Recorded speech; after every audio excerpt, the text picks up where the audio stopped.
ओम सभी को नमस्ते। मंत्रोच्चारण। ओम सहनाववतु सहनौ भुनक्तु सह वीर्यं करवावहै तेजस्विनावधीतमस्तु मा विद्विषावहै। ओम शांति शांति शांति।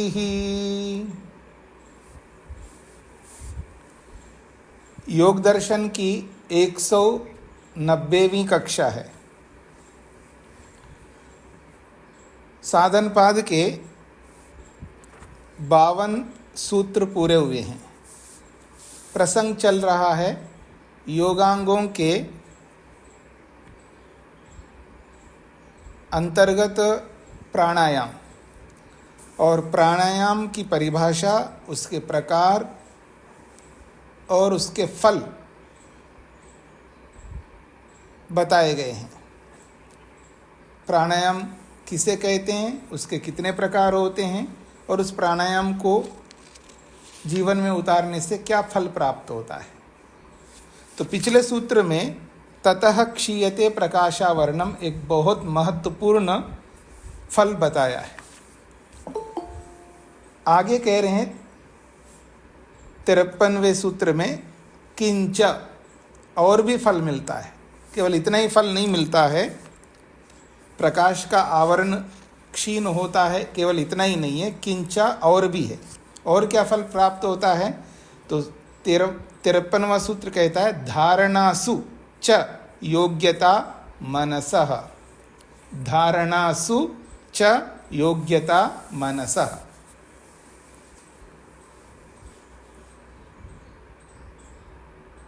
मनसः मन की,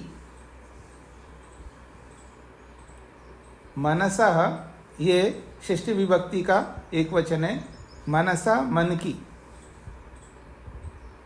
धारणासु ये सप्तमी विभक्ति का बहुवचन है। धारणाओं में, तो धारणाओं में धारणाएं अलग अलग हैं, जैसा कि अनेक बार मैंने आपके सामने प्रस्तुत किया है, आगे भी आ रहा है अगले पाद में। धारणा किसे कहते हैं? धारणा स्थल, धारणा कहते हैं जहाँ पर हम मन को एकाग्र करते हैं, या यूं कहिए जहाँ पर अपने मन को टिकाते हैं। जहाँ पर का मतलब है शरीर में, क्योंकि मन को शरीर में ही स्थिर कर सकते हैं, शरीर से बाहर तो ले जा नहीं सकते। वृत्ति के रूप में तो कहीं भी जा सकता है मन। दोनों बातें अलग अलग है। वृत्ति के रूप में मन कहीं भी जा सकता है, जैसा कि वेद स्वयं कहता है यज्जाग्रतो दूरमुदैति दैवम तदसुप्तस्य तथैवैति दूरंगमम ज्योतिषाम ज्योतिरेकम तन्मे मनः शिव संकल्पमस्तु। यज्जाग्रतो दूरम उदैति, जागते हुए दूर दूर तक मन जाता है।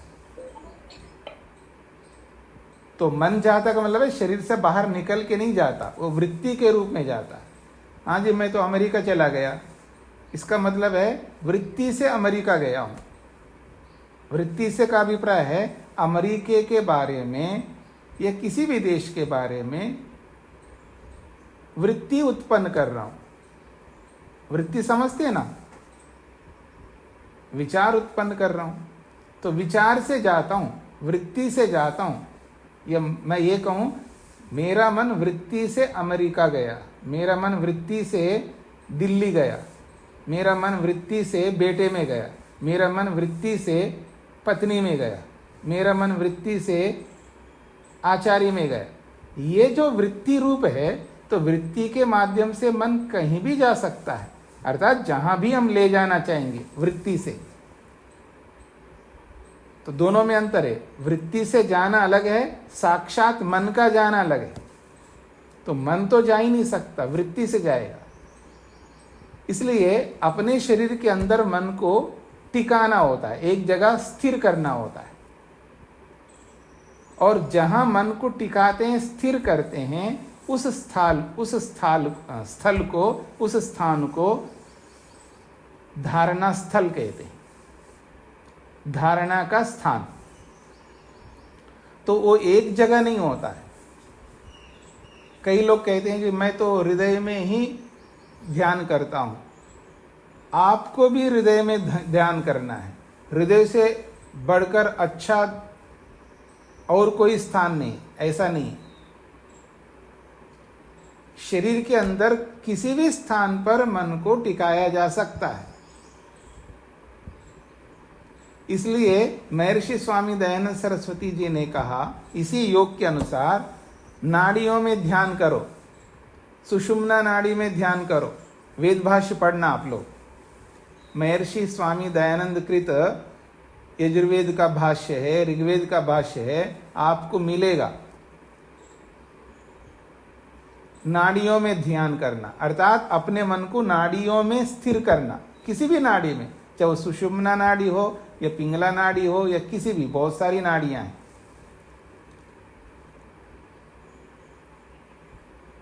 और महर्षि वेदव्यास ने स्पष्ट किया है कि अनेक स्थल बताए हैं हमारे शरीर के अंदर, जो आप आगे पढ़ेंगे। इसलिए धारणा स्थल एक नहीं है, मन को टिकाने का स्थान एक नहीं है, अनेक है। इसलिए बहुवचन में कहा धारणासु, धारणाओं में। मनसा, मन की धारणाओं में स्थिर करने की योग्यता बनती है। यानी मन को, अपने मन को किसी एक धारणा स्थल पर टिका सकते हैं और वहां टिका ही रहेगा, इधर उधर नहीं जाएगा, ये योग्यता प्राप्त होती है। प्राणायाम करने से मन रुक जाता है, मन नियंत्रण में आता है, मन इधर उधर की वृत्ति में नहीं लग सकता, क्योंकि मन घबराता है। आप में से बहुत सारे लोगों ने मेरे माध्यम से उपनिषदें पढ़ी, और उपनिषदों में एक प्रसंग आता है कि कौन बड़ा है कौन छोटा है। इंद्रियां जो है लड़ रही हैं, मैं बड़ी हूं, दूसरी कहती है मैं बड़ी हूं, ऐसे इंद्रियों में लड़ाई हुई। अब उस लड़ाई को ऋषि ने चित्रित किया है व्याख्यान के रूप में। अब इंद्रियां क्या लड़ेंगी, उसमें क्या लड़ाई होगी? लड़ाई तो हम लोग करते हैं, क्यों जी? आप लोग करते नहीं करते? लड़ाई करते हैं। कोई कहता है देखो जी, आंखें जो है द बेस्ट है, इससे बढ़कर कोई इंद्री नहीं हो सकती। आंख ना हो तो फिर मतलब क्या, दुनिया तो उसके लिए कुछ है ही नहीं। दूसरा कहता है नहीं, अगर कान ना हो ना, उसके लिए तो दुनिया कुछ भी नहीं है। हाँ जी, देखो आप जितना भी नॉलेज गेन किया है ना, जितनी भी जानकारी इकट्ठा किया है, पता है कैसे किया आपने? कानों से सुन करके, गुरु, आचार्य, अध्यापक, टीचर, लेक्चरर, प्रोफेसर से बहुत कुछ आपने सुना है। सुन करके तो नॉलेज गेन करते हो, कान से बढ़कर कोई है ही नहीं। ऐसे हम लोग ही तो लड़ते हैं एक दूसरे से, सब अपने अपने विचार रखते हैं। तो हमारे अपने विचारों को ऋषि ने प्रस्तुत किया है। किस रूप में? अलंकारिक रूप में। इंद्रियां लड़ने लगी, कौन बड़ा है कौन छोटा है। इतनी लड़ाई हुई तो प्राण ने सोचा, मेरे को छोड़ करके आपस में लड़ते जा रहे हैं ये लोग। एक काम करते हैं, जो अपने आप को बड़ा मानता है ना, तो 1 साल के लिए बाहर जाओ, रहना नहीं शरीर में। 1 साल के लिए बाहर जाओ, रहना ही नहीं, साल भर के बाद आ जाना, फिर मैं देखता हूं ये कैसे जिएंगे लोग।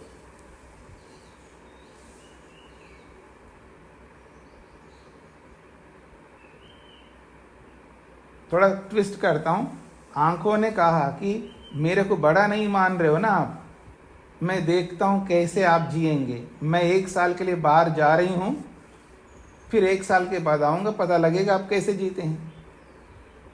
साल भर होने के बाद आंखें आ गई, या यूँ कहिए आंख आ गई, आकर के देखा तो आराम से जी रहे हैं। तो जैसे बिना आंखों वाला जो अंधा व्यक्ति है वो सारे काम कर रहा है।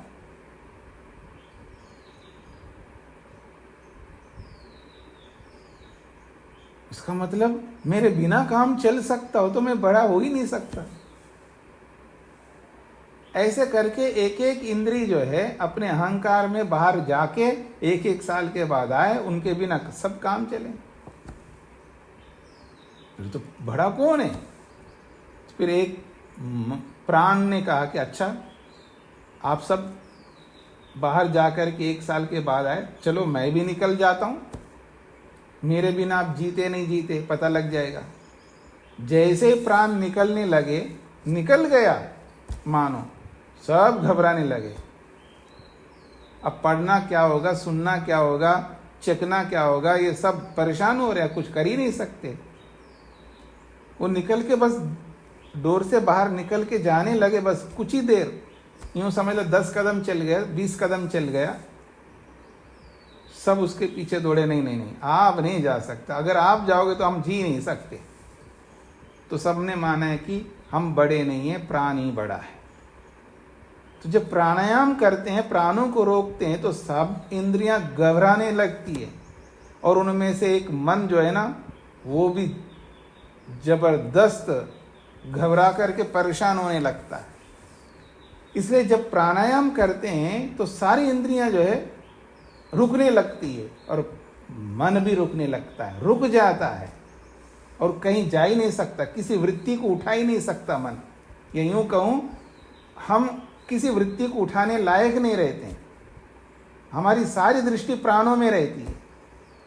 तो जब प्राणों में रहती है तो मन प्राण के साथ चिपकने लगता है, तो कहीं नहीं जाना, अब इधर उधर भाग नहीं सकता, मन रुक जाता है। उस रुके हुए मन को एक जगह शरीर में लगाना होता है, और जहां लगाते हैं उसको धारणा कहते हैं। तो इसी बात को स्पष्ट किया जा रहा है सूत्रकार के द्वारा कि ये जो मन है, जो इधर उधर दौड़ता है, चंचल होता है, प्राणायाम करने से धारणा स्थलों में मन को एकाग्र करने की योग्यता बनती है, मन को टिकाने की योग्यता बनती है, मन को रोकने की योग्यता बनती है। ये इसका अभिप्राय है। इसलिए प्राणायाम का ये दूसरा बहुत बड़ा लाभ बताया। और पहले पाद में आपने पढ़ा भी है, प्राणायाम अभ्यासाद एव। महर्षि वेदव्यास जी लिखते हैं, प्राणायाम अभ्यासाद एव, प्राणायाम के अभ्यास से ही, एव का मतलब ही, प्राणायाम के अभ्यास से ही मन रुक सकता है।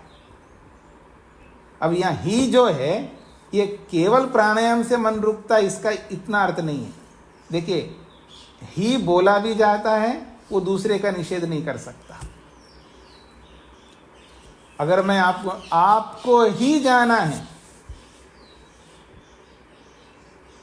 मेरी बात समझने का प्रयत्न करना, आपको ही जाना है, इसका क्या अर्थ होता है? कोई दूसरा नहीं जा सकता, आपको ही जाना है। तो यहाँ ही जो है निश्चय करता है, सबका निषेध करता है, और जिसके लिए बोला जा रहा है उसी में लागू होता है। ये ही का ये भी अर्थ होता है। और यहाँ प्राणायाम अभ्यासाद एवा, तो यहाँ एवा का मतलब है ही, प्राणायाम से ही मन रुकता है, प्राणायाम से ही मन धारणाओं में स्थिर होने की योग्यता रखता है। ऐसा यहाँ ही का अर्थ वैसा नहीं है।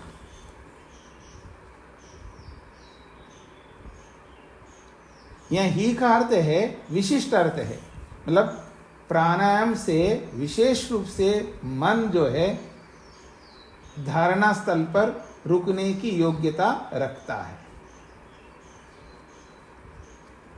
ये इस ही को अच्छी तरह समझना अगर कोई चाहता है तो उसके लिए न्याय दर्शन है। और आप में से जितने लोगों ने मेरे माध्यम से न्याय दर्शन पढ़ें, इस ही को लेकर के विस्तार से हमने विचार किया। तो यहां पर भी इस ही का अर्थ यही है कि विशेष रूप से प्राणायाम के माध्यम से धारणा स्थलों में मन के रुकने की योग्यता बनती है। इसलिए सूत्रकार के अनुसार ही भाष्यकार ने बोला प्राणायाम अभ्यासात एव, प्राणायाम के अभ्यास से ही मन धारणा स्थलों में एकाग्र होने की योग्यता रखता है। हम ऐसे नहीं कह रहे, पीछे बोल के आए, उसी को उद्धृत किए, प्रच्छर्दन विधारणाभ्याम वा प्राणस्य। इस सूत्र में हमने बताया प्रच्छर्दन और विधारण रूपी प्राणायाम को कर लेने से मन एकाग्र होता है, ऐसा पीछे हम बता के आए हैं। इति वचनात्, इस वचन से भी यह सिद्ध होता है कि प्राणायाम से मन की एकाग्रता होने की योग्यता प्राप्त होती है। और कहाँ एकाग्र होने की? धारणा स्थलों में, क्योंकि धारणा स्थल में ही मन को एकाग्र करना होता है।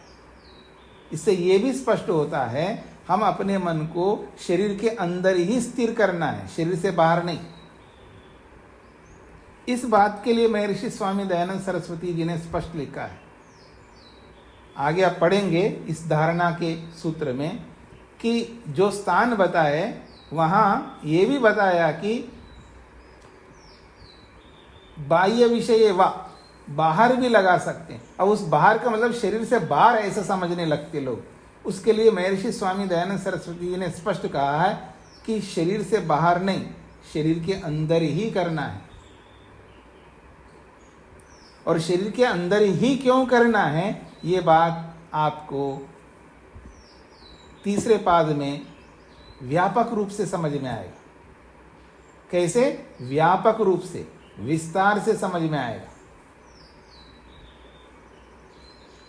मन को शरीर से बाहर निकाल नहीं सकते, शरीर के अंदर ही मन को लगाना होगा, शरीर के अंदर ही ध्यान करना होगा, बाहर ध्यान नहीं कर सकते।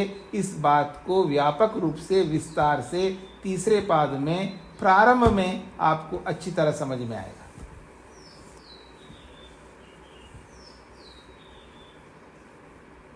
जब व्यक्ति शास्त्र पढ़ता है, कोई भी शास्त्र हो, किसी भी विषय से संबंधित हो, चाहे वो इंजीनियरिंग के विषय में हो, चाहे वो मेडिकल के विषय में हो, चाहे वो कालत के विषय में हो या योग के विषय में हो, किसी भी विषय में जब व्यक्ति शास्त्र पढ़ता है, विद्या को विधिवत पढ़ता है, सिस्टमेटिकली पढ़ता है, उसको जितनी जानकारी उस विषय में होती है उतनी जानकारी किसी और को नहीं हो सकती। इधर उधर से जानकारियां प्राप्त हम लोग करते हैं, उससे भी जानकारी होती है, लेकिन उतनी नहीं होती है जैसे एक विद्यार्थी बन करके उस विषय को सर्वांगीण दृष्टिकोण से, व्यापक दृष्टि से, विस्तार से समझ सकता है। वैसा बिना अध्यापक से पढ़े, इधर उधर सुन करके या स्वयं पढ़ करके उतनी जानकारी प्राप्त नहीं कर सकता। तो 53वां सूत्र पूरा हो गया जी। इस 53वें सूत्र में किसी कुछ पूछना हो तो पूछ सकते हैं।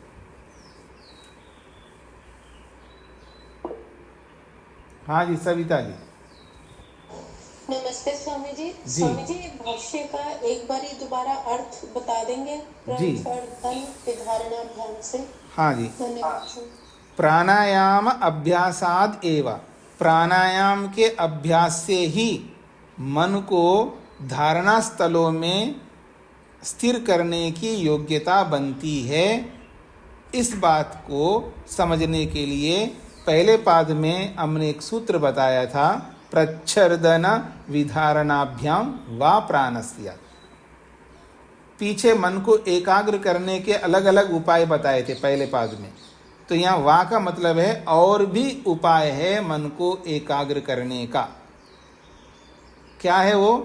प्राणस्य, प्राण को, श्वास प्रश्वास को प्रच्छर्दन करके अथवा विधारण करके रोकने से मन एकाग्र होता है।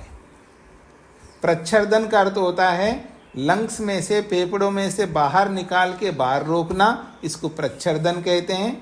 प्रच्छर्दन का मतलब है बाहर निकालना, और विधारण का अर्थ होता है कि बाहर स्थित प्राण को फेफड़ों के अंदर लेकर के अंदर रोकना, इसको विधारण कहते हैं। तो इस सूत्र में दो प्राणायाम की चर्चा हुई, प्रच्छर्दन से बाह्य प्राणायाम की और विधारण से आभ्यंतर प्राणायाम की चर्चा है। तो प्रच्छर्दन रूपी बाह्य प्राणायाम को करने से, विधारण रूपी आभ्यंतर प्राणायाम को करने से भी मन एकाग्र होता है। जैसा हमने पीछे कहा है उसी बात को यहाँ पर भी हम दोहरा रहे हैं कि प्राणायाम का फल ये है कि मन धारणा स्थलों में एकाग्र होने की अच्छी योग्यता को प्राप्त कर लेता है। ये भाष्यकार है। धन्यवाद स्वामी जी। शेखर जी। प्रणाम स्वामी जी। जी स्वामी जी, मन की प्राणायाम से जो ये मन की योग्यता हम कर रहे हैं 52 और 53 में जी, तो जो हमारे संस्कार होते हैं स्वामी जी, जो संस्कार पड़े हैं, तो फिर उनको हम कैसे, मतलब गुस्से के संस्कार हैं, जो भी दूसरे हैं, मोह के हैं, सब तरह के संस्कार पड़े हैं, तो हम ऐसा सोचेंगे कि जो अक्लिष्ट वृत्तियां ही उठाते हैं जब मन शांत हो जाता है, उसको कैसे देखें जो संस्कार भी पड़े हैं और प्राणायाम कर रहे हैं? देखिए, प्राणायाम करके क्लिष्ट हो अक्लिष्ट हो उन संस्कारों को देखने का यहाँ विषय नहीं है, यहाँ तो मन को रोकने का विषय है। रही बात जो हमारे संस्कार है उनको देखने का, उन संस्कारों को ध्यान में देखना नहीं होता है। ध्यान जिसका करना है केवल उसी का करना है, हम दूसरे काम नहीं कर सकते, उनको अलग से हम करेंगे। हम लोग जब विद्यार्थी काल में हमारे गुरुजी के पास आए हैं तो उस समय एक नियम बना हुआ था कि कम से कम प्रत्येक विद्यार्थी को 20 मिनट तक का निधिध्यासन करना। निधिध्यासन शब्द आपने सुना है, श्रवण, मनन, निधिध्यासन और साक्षात्कार।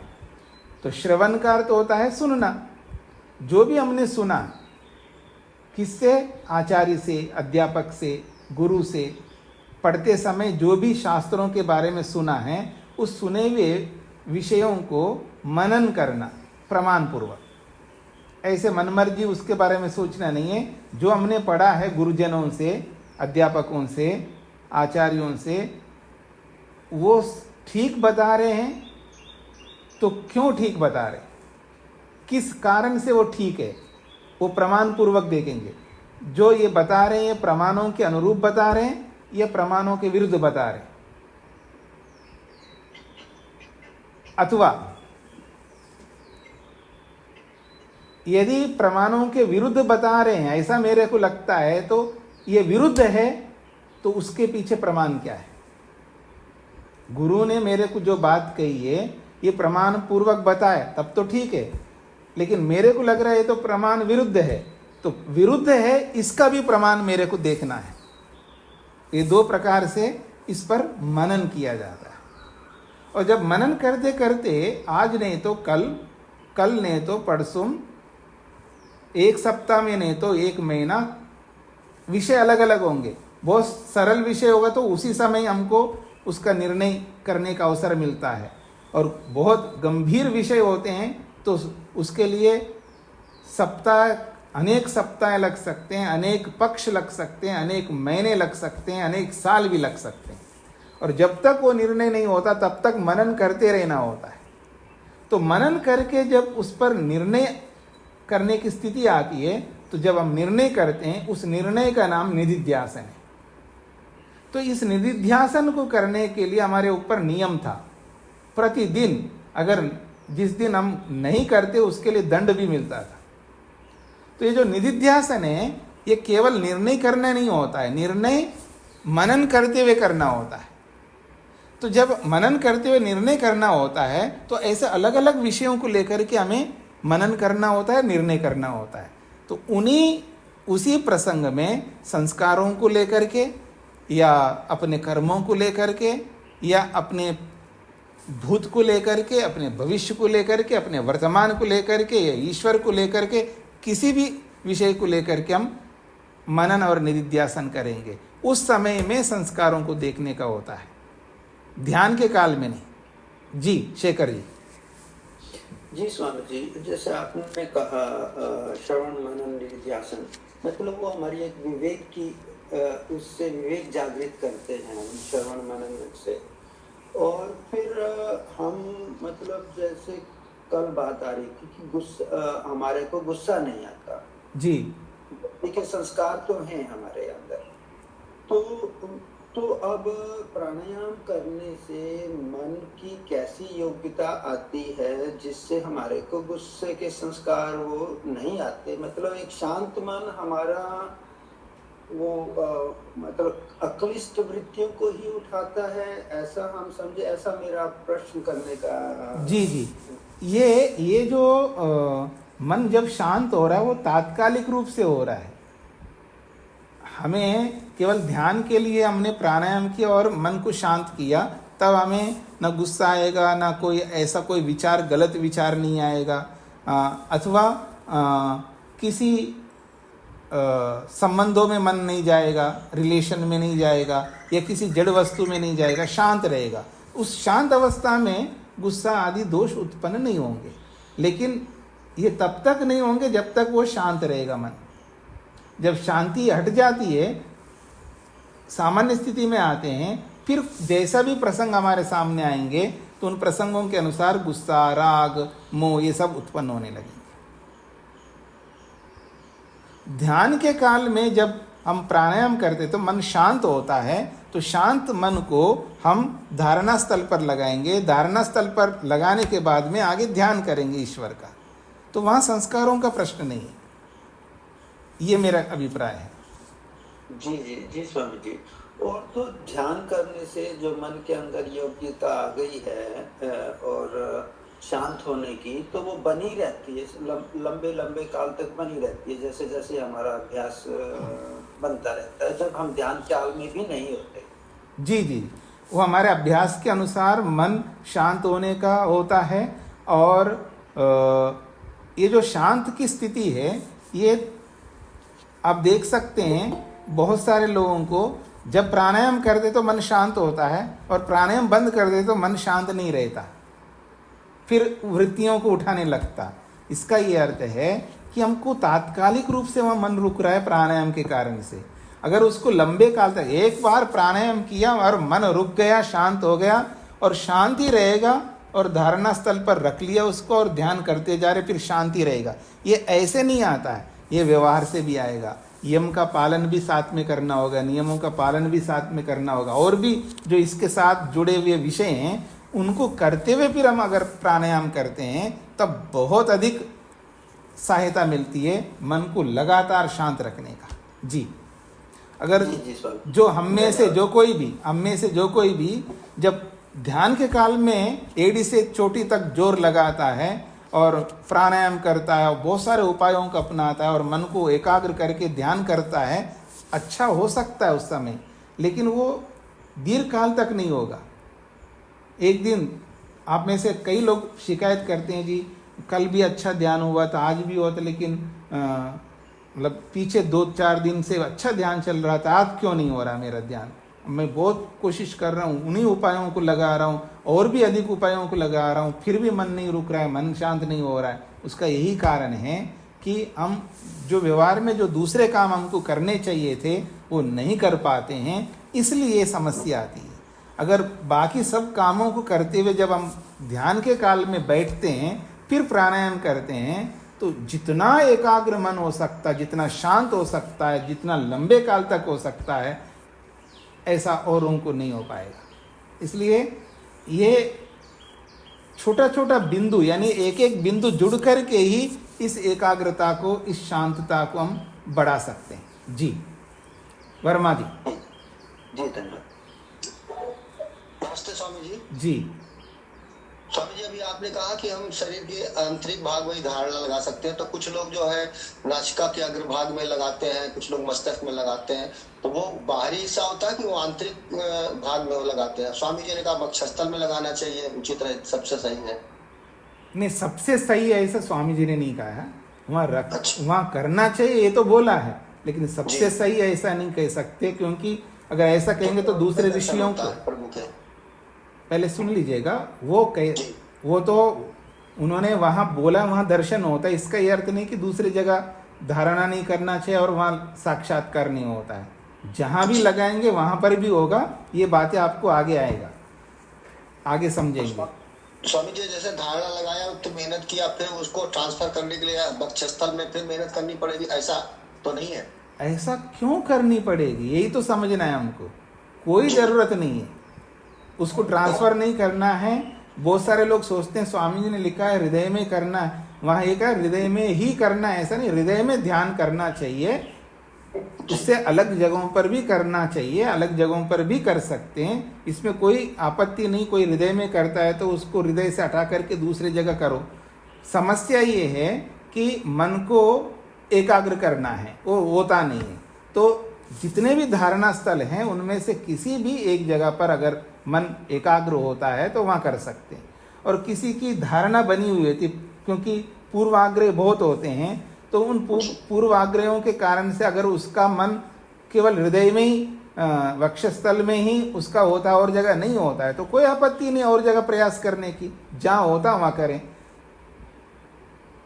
कोई जबरदस्ती नहीं कि वहाँ से हटा के दूसरी जगह नहीं हो रहा है तो फिर भी ले जा करके वहाँ प्रयास करें। मुख्य बात यह है कि मन को एकाग्र करना आवश्यक है, मन को एक जगह टिकाना आवश्यक है। जहाँ टिके वहाँ कर सकते हैं। और अगली बात यह है कि नासिका के अग्रभाग का मतलब है बाहरी तरफ मन एकाग्र होता है, इसका यह अभिप्राय नहीं है। नासिका के अग्रभाग में अगर मन को लगाना है तो अंदर से ही लगाना है, अंदर की तरफ ही रहेगा, वो बाहर नहीं आएगा। जी स्वामी जी, इसमें कोई शास्त्र कहता कि कहीं पे आसानी से लग सकता है, कहीं पे थोड़ा मेहनत करनी पड़ती शरीर के अंदर? वो हमारे अभ्यास के ऊपर निर्भर करता है। जी जी, धन्यवाद स्वामी। शकुंतला जी। स्वामी जी प्रणाम जी। जैसे 53वें सूक्त में दूसरी महीने धारणासु च योग्यता मनसा, यही 53वां सूक्त है, धारणासु च योग्यता मनसा, इसका अर्थ बता देंगे? इसका अर्थ अनेक बार बताया है, तो फिर बता देता हूँ। धारणासु का मतलब धारणाओं में। हाँ जी, हाँ जी। चा का मतलब है वैसे लिखा है और अर्थ को कहता है। पीछे एक फल बताया, चा का मतलब और भी एक फल बता रहे हैं। धारणासु धारणाओं में, योग्यता मनसा मन की, तो धारणा स्थलों में मन की योग्यता बनती है, स्थिर होने की योग्यता बनती है, ऐसा कह सकते। एकाग्र होने की, धारणा स्थलों में मन की स्थिर होने की, एकाग्र होने की योग्यता बनती है, ये सूत्र का अर्थ है। धन्यवाद स्वामी जी। अजीत जी। जी स्वामी जी नमस्ते। जी स्वामी जी, ये मैं जानना चाह रहा था कि जो प्राणायाम की प्रक्रिया है, उससे पहले आसन की सिद्धि के बगैर भी प्राणायाम किए जा सकते हैं? आप मेरे साथ साथ चल रहे हैं ना, जो हम पीछे पढ़ते हुए आ रहे हैं, तो सब सुन रहे हैं ना आप? जी, क्रम से सुन रहा हूँ। जब सुन रहे हैं तो ये प्रश्न कैसे आप ला सकते हैं? जब वहाँ पर बोला है कि तस्मिन सति, आसन की सिद्धि हो जाने पर प्राणायाम करना है, प्राणायाम की सिद्धि हो जाने पर फिर अगला प्रसंग आ रहा है, तो वो तो प्रसंग पढ़ते हुए आ रहे हैं ना, फिर ये प्रश्न कैसे आ गया आपके मन में? बिना कि पढ़ने की रफ्तार तो ज्यादा है और अभ्यास का समय अपने को कम मिल रहा है, उसमें वो चीजें पूरी तो नहीं हो पा रही है। अरे हम तो भागे कहाँ जा रहे हैं? 1 घंटा पढ़ते हैं, बाकी 23 घंटे आपके हाथ में हैं, और 23 घंटे में से 6 घंटे भी सोने के हटा दो, बाकी 17 घंटे 18 घंटे आपके हाथ में हैं, 17 घंटे आपके हाथ में हैं, और 17 में से भी कुछ आप अपने काम के हटा दो, फिर भी कई घंटे आपको मिलेंगे जो अभ्यास करने के लिए। ऐसे कहाँ भाग रहे हम लोग। वैसे ही मेरे को बोलते हैं आप बहुत स्लो चलते हो, मैं बहुत स्लो पढ़ाता हूँ, बहुत किसी के इतने आज 190वीं कक्षा चल रही है, जो और पढ़ाने वाले हैं उनकी कक्षाएं 100 में ही पूरा योग दर्शन समाप्त हो जाता है। ये तो स्वामी जी संभव नहीं हो पाता ना कि जितना आपने आज पढ़ा दिया उसका अभ्यास हमारा कल कंप्लीट हो जाए, तब तक हम अगले सूत्र पर चले जाए। तो आप क्या चाहते हैं ये बताइए, आप क्या चाहते हैं? मेरा तो ये निवेदन है कि कोई और तरीका है, रास्ता है जिससे हम इसको पैरेलल साथ में चल पड़े। जो आपकी पढ़ाई की जो हम पढ़ रहे हैं उसके साथ साथ में हमारा काम भी अभ्यास होता रहे, क्योंकि आसन की सिद्धि हुई नहीं, व्यवहार में तो हम कोशिश कर ही रहे हैं, लेकिन जो आसन की सिद्धि है, आसन की सिद्धि के बिना फिर प्राणायाम पे हम टिक नहीं पाते, उस पर खड़े नहीं उतरते, ऐसे करते हैं। अक्कड़ तो पहले से भी रहे हैं, लेकिन उसका लाभ पूरी तरह से नहीं मिल पा रहा। ऐसा ये तो पूरा जीवन का प्रश्न है ना। पूरे जीवन के प्रश्न को आप इतना शीघ्रता से करना चाहेंगे तो कैसे हो पाएगा। वो तो पूरा जीवन लगाना पड़ता है इसके लिए, और एक जीवन भी पर्याप्त नहीं होता है, अनेक जीवन लगाने पड़ेंगे। इसलिए हम कोई तेजी से नहीं चल रहे हैं, समझने का प्रयत्न करना, कोई तेजी से नहीं चल रहे हैं। जितना जितना आप कर सकते हो उतना उतना करते हुए चलिएगा। संतोष लाइए मन में, असंतोष को मत लाइए। सब कुछ साथ साथ कुछ थोड़ा थोड़ा करते हुए चलिएगा जितना हो सकता है। स्वामी जी इस बात से संतुष्टि मिली कि हम अभ्यास करते रहे। हाँ जी, हाँ जी, जी स्वामी जी नमस्ते। नमस्ते जी। रूप जी जी। स्वामी जी मेरा प्रश्न ये है कि जैसे प्राणायाम 3 बार करना चाहिए, ऐसा मतलब मनुस्मृति में भी आया था। तो स्वामी जी जैसे उसकी संख्या को बढ़ा सकते हैं तो उसमें कोई हानि तो नहीं है स्वामी जी, जैसे कि 4 या 5 या 6 बार करें बाह्य प्राणायाम को? नहीं, आप ये प्रश्न क्यों ला रहे हो? ये प्रसंग का प्रश्न ही नहीं है, वो तो पीछे हो चुका है, पहले बता चुके हैं कि 3 बार ही करना चाहिए। ऐसा कहीं नहीं लिखा, मनुस्मृति में भी नहीं लिखा। वहाँ तो कहा कि कम से कम 3 प्राणायाम करना चाहिए, ये लिखा है। और उसी के अनुसार स्वामी जी ने लिखा है कि कम से कम 3 प्राणायाम तो करना चाहिए। फिर कहा अधिक से अधिक करना है तो 21 तक करना चाहिए। तो फिर ये प्रश्न तो उठेगा नहीं। जी जी स्वामी जी, क्योंकि ऐसा लगता है जैसे हम सुबह सामान्य उठते हैं, परंतु जैसे जी प्राणायाम करते हैं उसकी अगर संख्या, मैंने ऐसा देखा कि जैसे संख्या उसकी बढ़ा देते हैं तो मन प्रसन्न होने लग जाता है स्वामी जी, ऐसा मैंने अनुभव किया। हाँ तो बढ़ाइएगा ना, मना किसने किया कि आपको बढ़ाना नहीं है, 3 से अधिक बढ़ाना नहीं है, बढ़ाते जाइए। लेकिन इतना भी मत बढ़ाइए कि जो विधान से हट करके बढ़ाने लग जाए। जी जी जी जी स्वामी जी, जी जी स्वामी जी, धन्यवाद स्वामी जी। नरेंद्र जी। स्वामी जी ओम जी। स्वामी जी ये जानना चाहते हैं, जैसे हम ये धारणा करें तो इसमें आत्मचिंतन और ईश्वर का ध्यान दोनों करने हैं या ईश्वर में ही ध्यान लगाना आरंभ करें? अच्छा, सारी बातें यहीं बता दूं क्या मैं? तो ये ऐसा है कि हमको एक एक बात समझते हुए जा रहे हैं ना, जितना समझना उतना ही समझ लीजिएगा। उसके आगे का आप पूछेंगे तो समस्या हो जाएगी। यहाँ केवल इतना बताया कि मन को धारणा स्थल पर टिकाना है। अब टिका करके क्या करना है तो अगला सूत्र बताएगा, फिर उससे भी और अगला सूत्र बताएगा। जी, ये सारी बातें धीरे धीरे आपके सामने आ जाएंगी।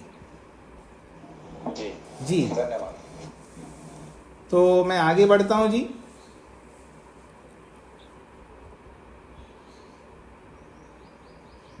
प्राणायाम, उसके प्रकार और उनकी विधियां और उनके फल, ये सब आ चुके हैं।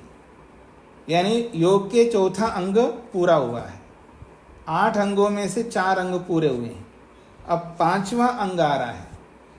उसके लिए भूमिका में कहा अथ कह प्रत्याहारः। महर्षि वेदव्यास जी लिख रहे हैं अथ का मतलब है इसके बाद, प्राणायाम के बाद में। प्रत्याहार कह, प्रत्याहार किसे कहते हैं? कह प्रत्याहार, कह का मतलब किसे, प्रत्याहार प्रत्याहार कहते हैं। प्रत्याहार किसे कहते हैं, यानी प्रत्याहार का मतलब क्या है, प्रत्याहार का क्या स्वरूप है, उसकी क्या परिभाषा है, उसका क्या लक्षण है, ये प्रश्न के रूप में प्रस्तुत किया है। अथ प्राणायाम के पश्चात प्रत्याहार कह, प्रत्याहार किसे कहते हैं। तो महर्षि वेदव्यास के इस प्रश्न पर उत्तर दिया जा रहा है महर्षि पतंजलि के द्वारा। स्विषय असंप्रयोगे, स्विषयासंप्रयोगे चित्त स्वरूपानुकार इवेन्द्रियाणां प्रत्याहारः। स्विषयासंप्रयोगे चित्त स्वरूपानुकार इवेन्द्रियाणां प्रत्याहारः।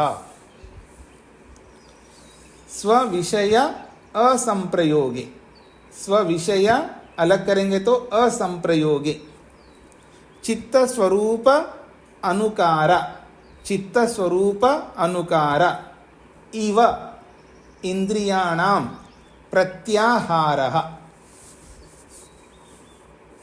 कहते हैं स्विषय, स्व का मतलब अपना, विषय का मतलब सब्जेक्ट, विषय, स्व विषय अपने विषय, तो किसके, इंद्रियों के, तो स्व विषय का मतलब अपने अपने विषयों के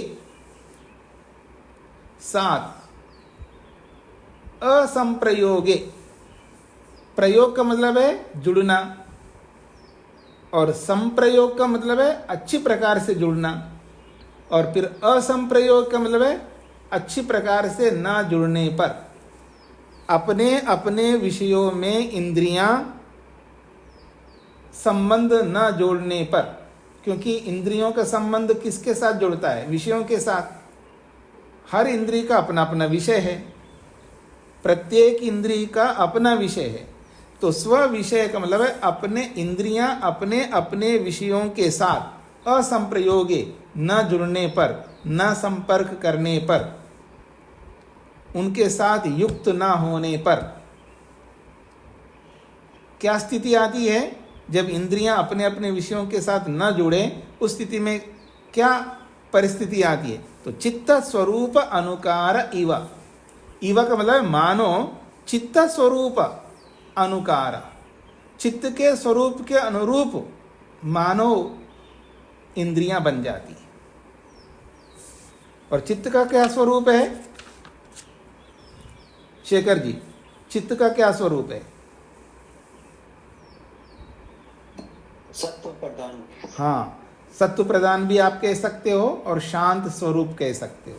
शांत स्वरूप कहो, सत्व प्रधान कहो, एक ही बात है, क्योंकि शांत स्वरूप में सत्व रहता है और सत्व में शांत स्वरूप रहता है, दोनों एक ही बात है। तो चित्त स्वरूप, चित्त का जो स्वरूप है सत्व प्रधान रहना, अर्थात शांत रहना।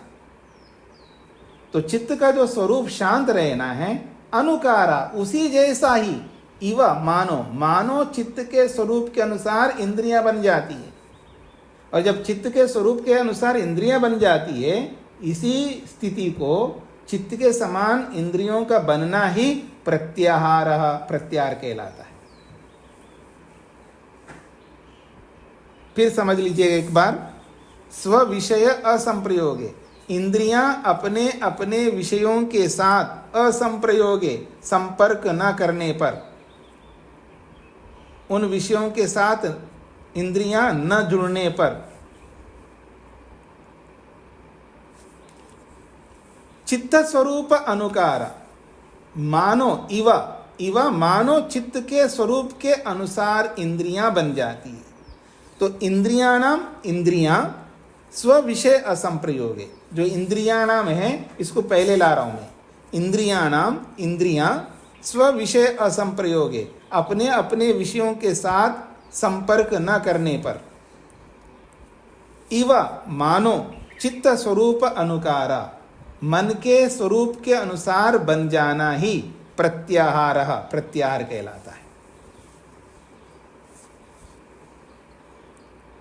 सूत्रार्थ स्पष्ट हो गए जी? क्योंकि जो इंद्रियां हैं वो इंद्रियां खाली नहीं रह सकती। इंद्री जो है वो खाली नहीं रह सकती। फिर क्या करेगी इंद्रिय? अपने विषय के साथ जुड़ने लगेगी। हाँ जी, आप मेरी ओर देख रहे हो ना? देख रहे हो ना? किन से देख रहे हो? आंखों से देख रहे हैं। तो आपकी आंखें जो है खाली नहीं रह सकती। या तो मेरे को देखेंगे, या पुस्तक को देखेंगे, अगल बगल में देखेंगे, और जहां आप बैठे हो आपके सामने कोई आ रहा है जा रहा है तो उसको भी देखोगे। खाली नहीं रहेंगी आपकी आंखें। तो आंखें जो है अपने विषय के साथ जुड़ने का ही प्रयास करती हैं। कान जो है सुनने का प्रयास करते हैं। नाक जो है सूंघने का प्रयास करता है। जीवा जो है वो चखने का प्रयास करती है। स्पर्शेंद्री जो है स्पर्श करने की उसका प्रयास चलता रहता है। तो सब इंद्रियां जो है अपने अपने विषयों के साथ जुड़ने का प्रयास करती है। उनका काम ही यही है। पंखे का क्या काम है? घूमने का काम है। गाड़ी का क्या काम है? चलने का काम है। हर वस्तु का अपना कोई ना कोई काम रहता है। कोई ऐसी वस्तु नहीं है जिसका कोई काम ना रहे। काम ही ना हो तो फिर वस्तु किस बात का है? हाँ, ऐसी वस्तुएं आपके पास बहुत हैं। क्यों जी? जमा करके रखा होगा ना धन, न खुद प्रयोग करते हैं न किसी के प्रयोग में देते हैं। पैसा प्रयोग के लिए, हाँ, लॉकर्स में रखा होगा ना सोना चांदी, किसके लिए रखा है? रखने के लिए रखा है, प्रयोग नहीं करना है। कुछ लोग तो कभी कभी प्रयोग करते हैं, कुछ लोग तो कभी कभी भी प्रयोग नहीं करते हैं। नहीं जी, आजकल तो बहुत चोर होते हैं, बहुत परेशानी, लोग देखेंगे तो उनको नजर लगेगी, इसलिए हम प्रयोग ही नहीं करते। तो कुछ ऐसी वस्तुएं हैं आप लोगों के पास में जो प्रयोग करने के लिए होती नहीं है, फिर उसका होना ना होना एक जैसा है। इसलिए वस्तुएं जो भी होती हैं वो किसी ना किसी काम के लिए होती है। तो ऐसे इंद्रियां भी काम के लिए क्या काम करती है? अपने विषयों के साथ जुड़ती है। लेकिन हम ऐसी परिस्थिति उत्पन्न करते हैं कि इंद्रियां अपने अपने विषयों के साथ जुड़ी नहीं सके। इसी बात के लिए बात कही जा रही है, इंद्रियां स्व विषय असंप्रयोगे, अपने अपने विषयों के साथ जब नहीं जुड़ती है या अपने अपने विषयों के साथ न जुड़ने पर इवा मानो चित्त स्वरूप अनुकारा, वो मन जैसा बन जाती है। मन कैसा है? शांत स्वभाव वाला है, सत्वगुण प्रधान है। तो इंद्रियां जो है वो रजोगुण प्रधान है, वो उनको भागना है, विषयों के साथ दौड़ना है। अब वो चित्त जैसा बन जाती, इंद्रियां शांत बन जाती है, रुकी हुई रहती है। इसी का नाम प्रत्याहार है। प्रत्याहार का सीधा अर्थ क्या है? जब इंद्रियां अपने अपने विषयों के साथ न जुड़े, खाली रहे, इसी का नाम प्रत्याहार है।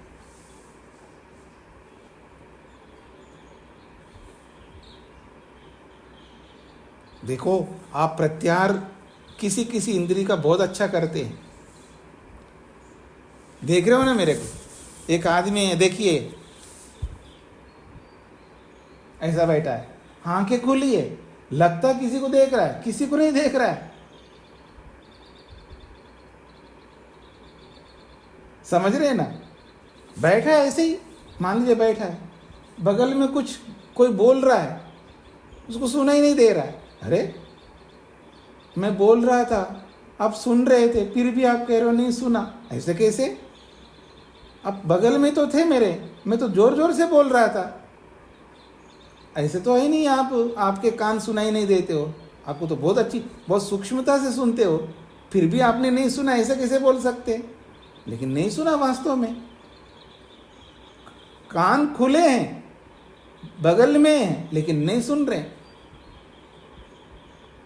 ऐसा किसी किसी इंद्रिय के साथ आपके साथ होता है ना, किसी किसी के साथ नहीं होना, सभी इंद्रियों के साथ होना है ऐसा। तभी तो वो मजा मिलेगा ना ईश्वर का, ध्यान का, एकाग्रता का। तो वही बात यहाँ कहना चाह रहे हैं, जब इंद्रियां अपने अपने विषयों के साथ नहीं जुड़ती है तो मानो वो चित्त जैसा बन जाती हैं। और चित्त कैसा है जी? वो शांत है, तो इंद्रियां भी शांत हो जाती हैं, तो किसी भी विषय के साथ नहीं जुड़ती हैं। और ऐसा बनाना आवश्यक है, इंद्रियों को ऐसा बनाना है। इसके लिए कितना मेहनत करना पड़ता है।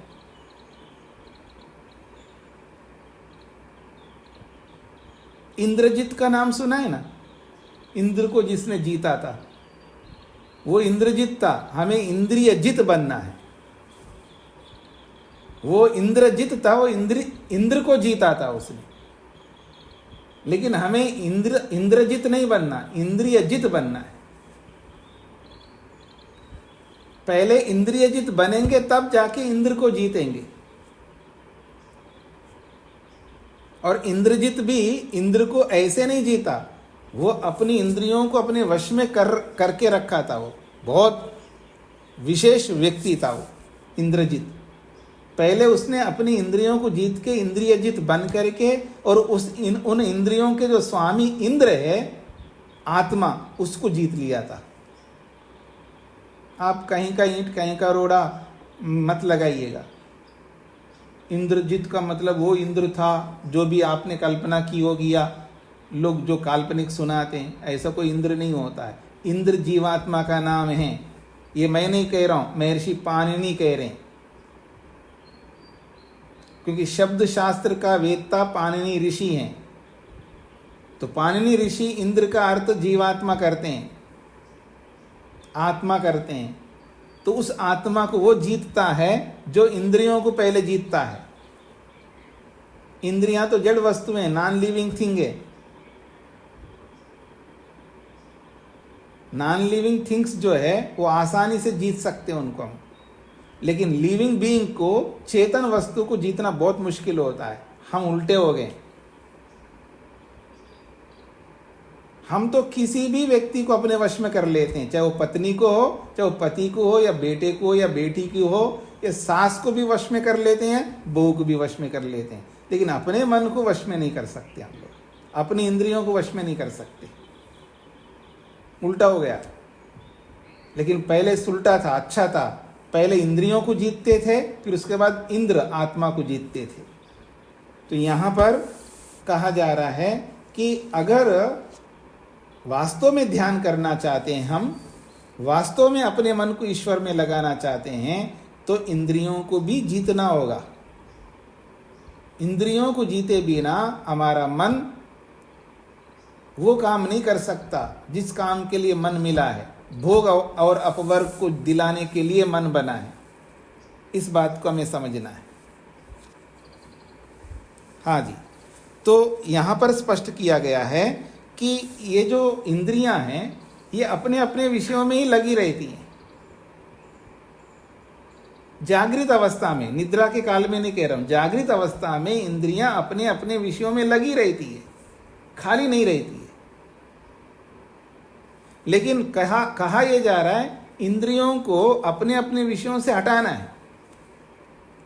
इंद्रियां अपने अपने विषयों में ना लगी रहे, तब चित्त स्वरूपानुकार इवा, मानो तब मन जैसा बन जाती है। और जब मन जैसा बनना ही इंद्रियों को प्रत्याहार कहते हैं।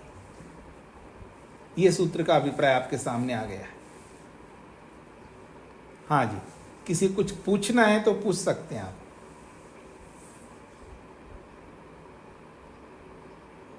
भाष्य को तो हम लोग कल पढ़ेंगे।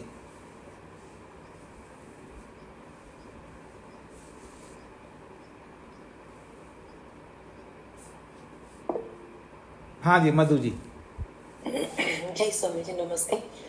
स्वामी जी, अभी आपने कहा और है भी कि इंद्रियां जो है रजोगुण प्रधान है, मन सत्वगुण प्रधान है। तो विरोधाभासी है, तो वो मन के साथ कैसे सामंजस्य बैठाएंगे हम कि इंद्रियों को रोक ले? वैसे रोक भी लिया जाता है, पर जो ग्रंथ कह रहा है तो मुझे वो विरोधाभासी बातें समझ में नहीं आ रही। अच्छा, गाड़ी चलने वाली है या एक जगह रुकने वाली है, ये बताइए। चलने वाली है। तो आप क्यों रोके रखा है आपने? गैरेज में क्यों रख रखा है आपने? चलाते रहो, हर समय चलाते रहो। चलने का स्वभाव उसके अंदर है, इसका ये मतलब नहीं है कि वो हमेशा चलता रहे, चलती रहे। उसको हम रोकना चाहे भी रोक सकते हैं, कि कोई विरोधाभास नहीं है। लेकिन मन सत्व गुण प्रधान है और मन अधिक भागता है इंद्रियों से। हाँ, तो हमने ऐसा बना लिया ना। छोटे बच्चे आप नहीं देखते, आपके घर में भी उनको कार ला करके दे दिया और चलाता रहता है, छोटा बच्चा चलाता ही रहता है।